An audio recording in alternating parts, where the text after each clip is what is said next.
While all of the three colors and all of the 8 quality characteristics are, as we have seen, equally important, there is always one factor that deserves more attention than the others. In NCD, we call this the minimum factor. It's the very factor that is, in a given situation, the least developed one. These dynamics can easily be understood if you have a look at this picture. While the individual staves of this barrel represent church quality, the water represents quantity.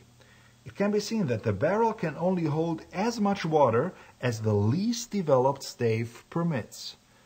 This analogy demonstrates well the central issues in church development. The barrel, comprised of 8 staves, represents what we can and, according to God's will, should build. However, our industrious improvements in the quality of the barrel cannot cause the water, which is newly won people, to flow into it.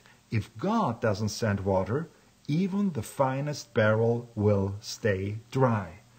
On the other hand, if God pours out the water, and there is much theological evidence for the fact that He likes to do that, then the quality of our barrel, which is our church, is decisive.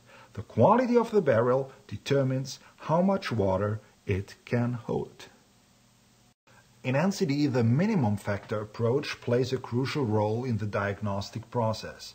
When a church conducts the NCD survey, it gets information on how strongly developed each of the 8 quality characteristics is at a present situation.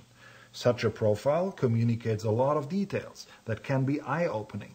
However, the most important piece of information is to show which of the 8 quality characteristics is the present minimum factor.